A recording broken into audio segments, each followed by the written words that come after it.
You are listening to episode 134 of the Confident Coaches podcast, the one where we're going to ride a roller coaster. Let's go, coach. Welcome to the Confident Coaches podcast, a place for creating the self-confidence you need to do your best work as a life coach.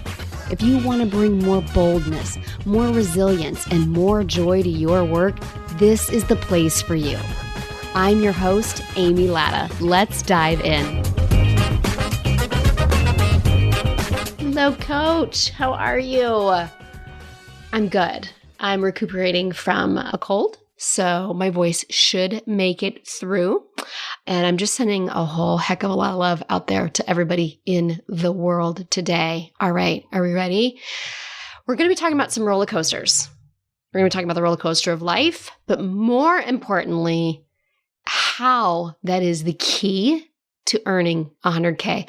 All of these podcasts in the past couple of weeks have been deep diving into these concepts that we are addressing in the new Path to 100K mastermind, because I know so many of you are looking for the answer. And what you're going to find in this podcast episode, this one right here, you're going to find the answer in this episode right here. And it's going to be everything you thought it was and not at all what you want it to be. And also exactly what you need. All right. So let's talk about it.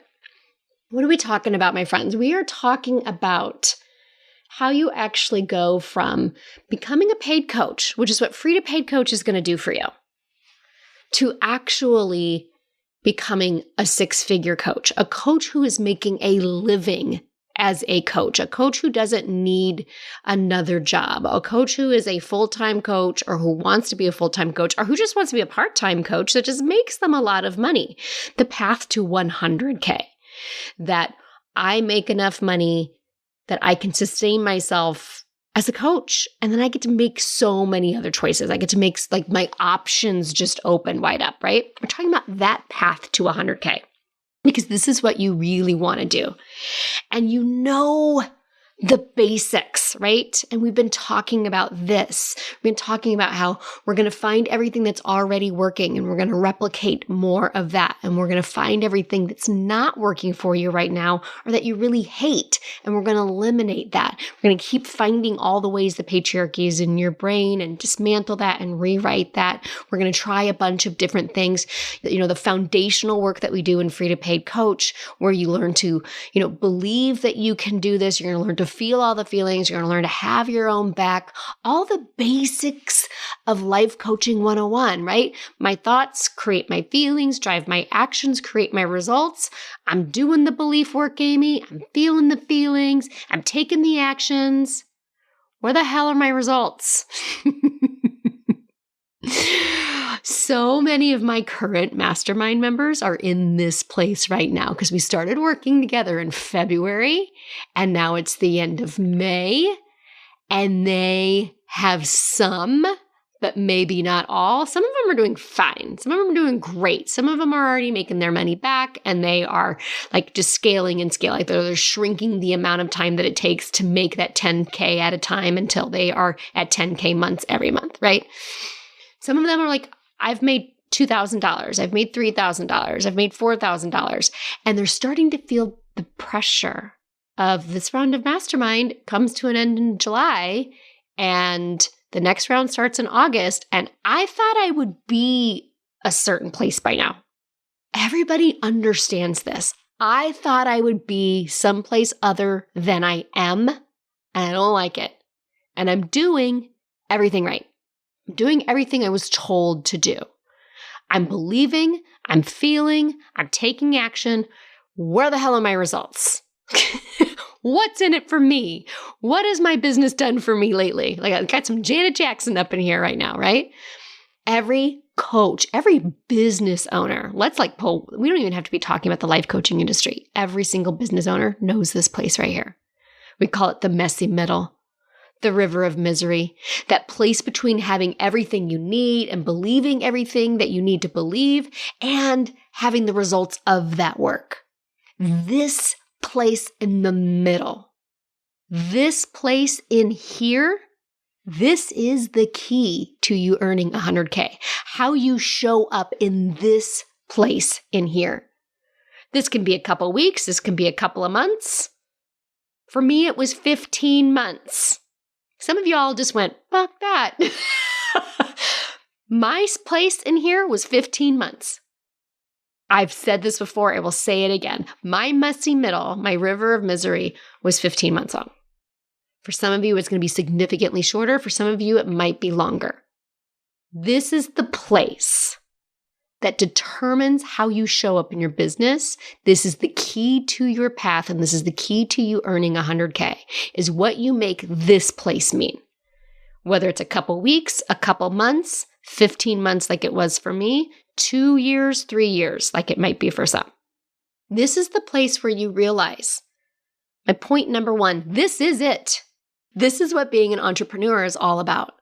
It's like when you read about those Hollywood true stories and actors talk about, people think it's all parties and red carpets, but it's really hard work all of the time. You're going on auditions and you're getting rejected and you're putting in literally years of work.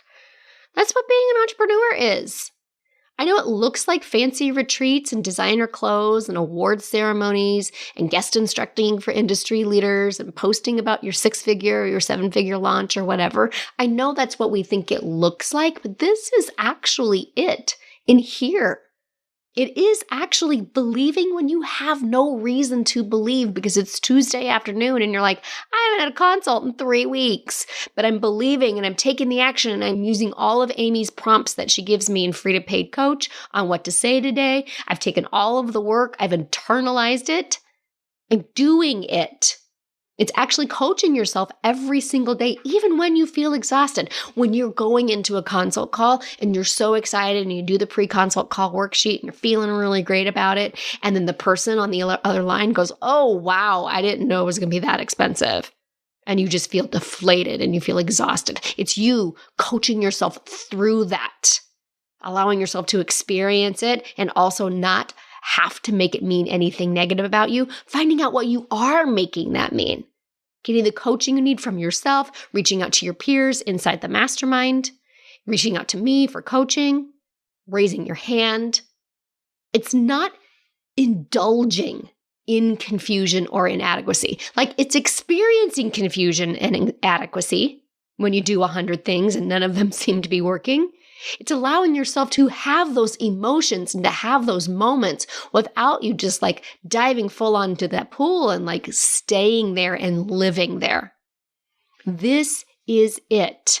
If you think like like this is what might weed you out. Let's be honest, this might weed you out right here. This conversation might weed you out, and that's okay. But I think it's really important that people know this is it. Here's the interesting thing. When you get to where, say, I am, where I'm making multiple 6 figures, even when you get to the multiple 7 figures, which I have so many friends that are in that multiple 7-figure range now, it's not that they don't experience any of that. It's not that they don't feel the discomfort of all of that. They just know how to handle that discomfort. They just don't make that discomfort mean, oh, I guess I'm not going to hit my goal. Oh, I guess this is never going to happen. They don't make 3 or 4 or 5 or 10 launches over and over and over again of not hitting their goal mean that they're never going to hit their goal. They still feel the discomfort of being in that place without making it mean, so I guess I might as well just pack up. I guess this isn't working out for me. Another analogy to use right here too. This episode is going to be full of analogies. Like I hop on board. I hope you love them. I'm going to throw about 100 of them at you.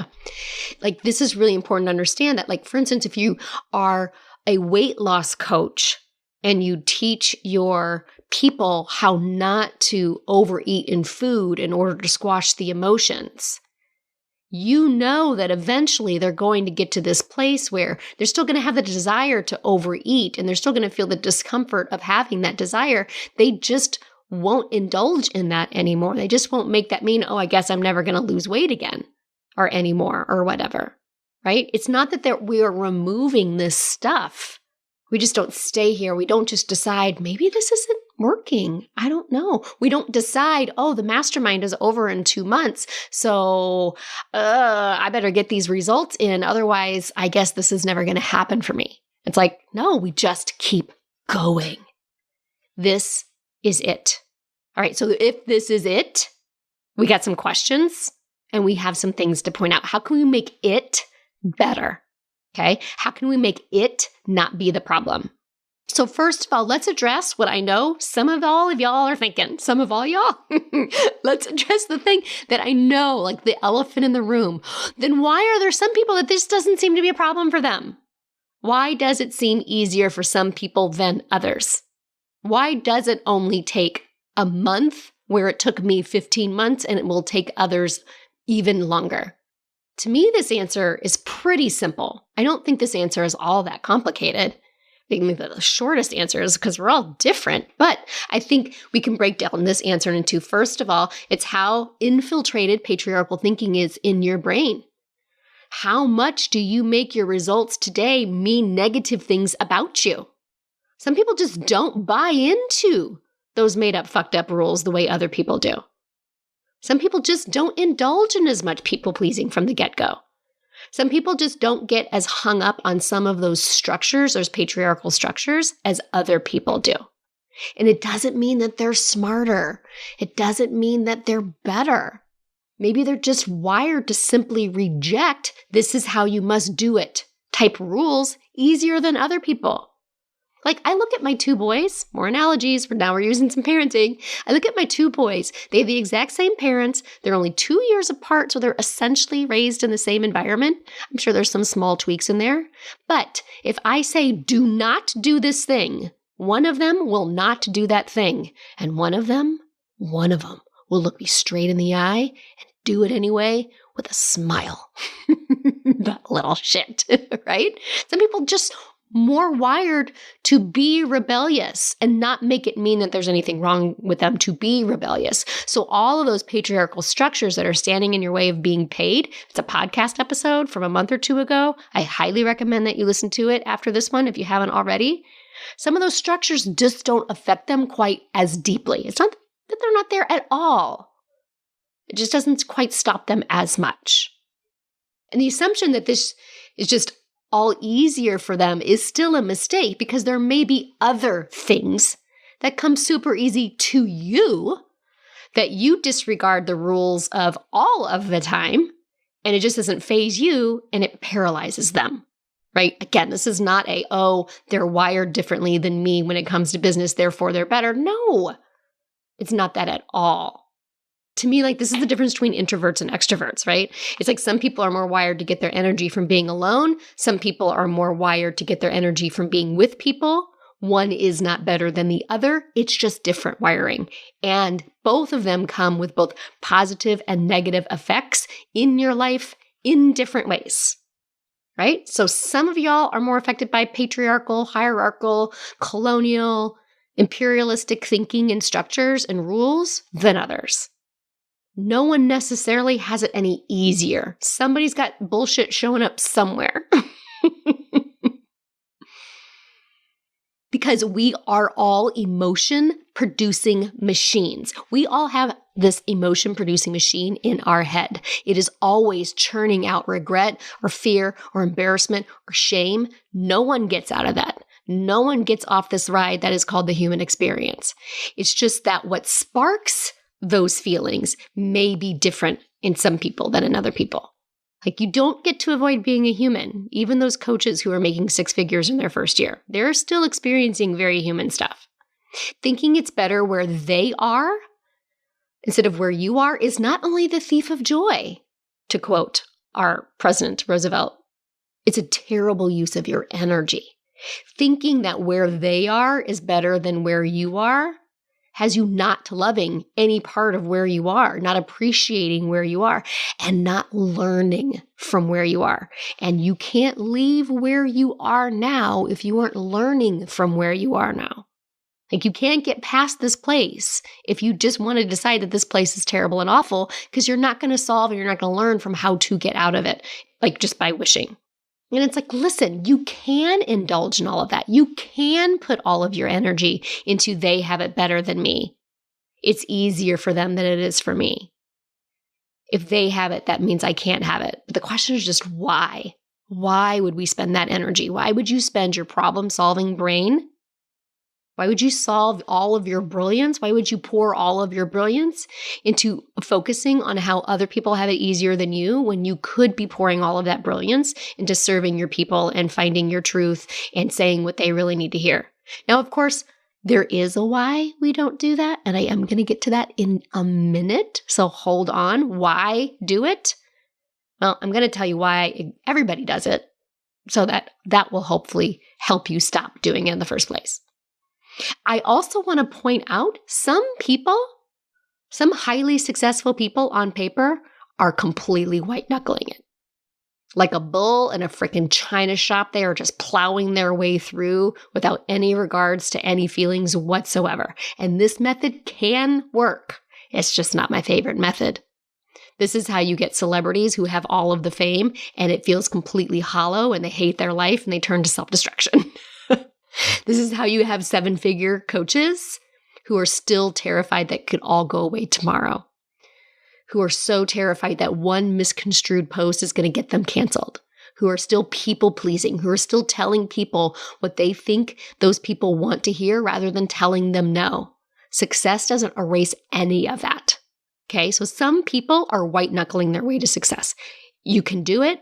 Don't recommend it, because you are not going to find confidence on the other end of that at all. And there's only about 100 previous episodes to back me up on that. Okay, so if this is it, if this place is it, and there isn't anything anyone else has that you don't, how do you get through this? How do you get through this messy middle of this river of misery? Because I have to tell you, this is the number one thing that I coach on. This right here. And these thoughts, I don't know if this is going to be worth it. I keep showing up every week and I keep posting the same results every week, Amy, and I just feel like I'm not getting anywhere. These things I've tried in the past haven't worked. How do I know that this one is going to work? I don't have the results to back me up to believe. Why am I doing this at all if I'm not sure it's going to be successful? These thoughts show up in a million different ways, and they are all understandable. This is where we're going to get to the why part. Why do we indulge in this? Because it's a terrible use of our time. It's not serving us. It's not helping us. All of these thoughts are understandable. Of course, you have them. Pull way back and let's look at this big picture. Going back to that how the patriarchy keeps you from getting paid episode. We've been told for centuries that only the people who win matter, that winning only looks one way, that there's only room at the top for the chosen few. And the chosen few better look and project that image of what winners are supposed to look like. That's why we're looking to those that seem to have an easier go and think, they're up there, they're making it look great. And if they're up there, they took my spot. I'm not going to be able to be up there. There's only room for one. If it's not 100, it might as well be 0. And of course, that's all bullshit. And just seeing that. And I did an entire podcast on all of that. So I'm not going to deep dive into the why. But of course, that's why you indulge in that thinking. And now that you know why you indulge in that thinking, you get to ask yourself honestly if you want to continue to do that. You know why it's there. You see how thinking all of those thoughts make you feel, how it shuts you down, how discouraged and exhausted you feel just thinking about they get it and I don't. I guess this isn't working for me. You get to see it. I offer it to you up on a platter to look at it and decide, is this a good use of my time and energy? And if it's not, I give you permission to put that plate of patriarchal bullshit down. It's still going to be in the room. But first, you just have to even acknowledge why it's in the room and if you want to continue carrying it around. That is in your power. Listen, the patriarchy never sold us on the messy middle. They would laugh in the face of the river of misery. They say the river of misery is actually your refusal to play the game or to play along, and then they're really going to make your life miserable, right? And even the river of misery, I fucking hate that term. Okay, I'm coming clean right here in this episode. I hate that term, the river of misery, even though we use it all of the time. Because in its given name, there's something inherently lacking. Where's the joy and fun and pleasure of river of misery? Listen, if this is what this is going to be, a whole bunch of believing without any evidence, a whole bunch of feeling all of the emotions and everything we've ever been told to feel and do, a whole bunch of defying every patriarchal rule that has ever been drilled into our brains, a whole bunch of trying all the actions and failing at most of them and still not getting the results that we want within the time frame that we said we wanted to have them. Before the results actually come, if this is it, if this is the path to 100K, like on any given Tuesday, this is what this looks like. Why are we doing any of this if we are also having fun? Patriarchy also told us that something can't suck and be fun at the same time, and I call bullshit again. Here is some more parenting here. Like, listen, parenting sucks. Kids cry and scream, and when they're babies, they shit their pants, and then when they're teenagers, they use your own rules and wisdom against you. You never know if you're doing it right. You're pretty sure you're doing everything wrong, and actually, you regret it pretty regularly, and patriarchy tells you exactly how it should look, and it doesn't look like that most days, does it? And yet, for those of us that are parents, we're doing it. We're finding the fun. We're loving those little assholes that we're raising because they're all so amazing and they're fabulous. And you find the joy and you find the fun and you find the ridiculousness of it all. You love them and you unconditionally, even when everything sucks, and it does suck often at every age, by the way. So instead of waiting for your business to only give you the results that you want, which is like waiting for your children to only behave, we find the fun. We call bullshit to those patriarchal rules. And here's where I say, let's change the river of misery to the roller coaster of life. It's possible that this sucks and this is never going to work and I have to feel all this shit and I hate it and I want to throw up daily. That's an option. It's also possible that this is exactly what it should look like. This is exactly what it's supposed to look like, where I'm supposed to be. None of this is actually a problem. I am safe while I am here. So we might as well have fun. So this is what I want you to ask yourself. First, how can I have more fun in my day-to-day? How can I not dread working on my business? How can I replace dread with fun? What would more pleasure in my business look like? What would be scrumptious? What would be delicious? What would it look like to not take every part of this so seriously? What if you didn't take your business so damn seriously? What if you didn't take you so damn seriously? I know, some of you just got so uncomfortable right now. Like, what? Yeah, what if this wasn't so damn serious?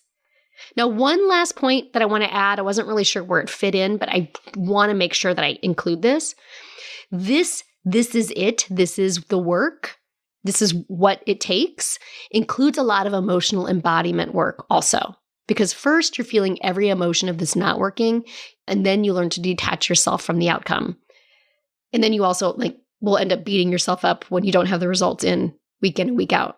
It's like this pendulum swinging. You see what I mean? Like where you're too attached to achieving your 100K goal within a certain time frame to then being too unattached to achieving it because it's not helping you to beat yourself up. So you're also finding this balance. Okay, so like you're on the roller coaster of life that we're on. We're finding the joy, we're finding the pleasure, we're finding the not so seriousness of it all. You're doing all of the things, you're trying all the things, you're doing more of what you love instead of what you hate. And you're finding yourself on this scale of attachment and unattachment. It's just like the scale of freedom framework that I talked about a couple weeks ago that every coach needs to find.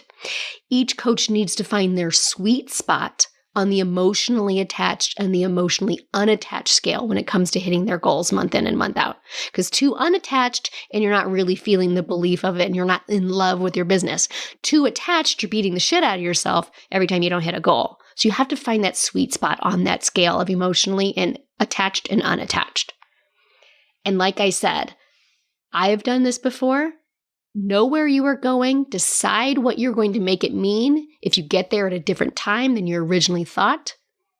These scales, finding the joy and the fun and the pleasure, learning to enjoy this roller coaster of life, this is the key to earning 100K. This is it, my friend.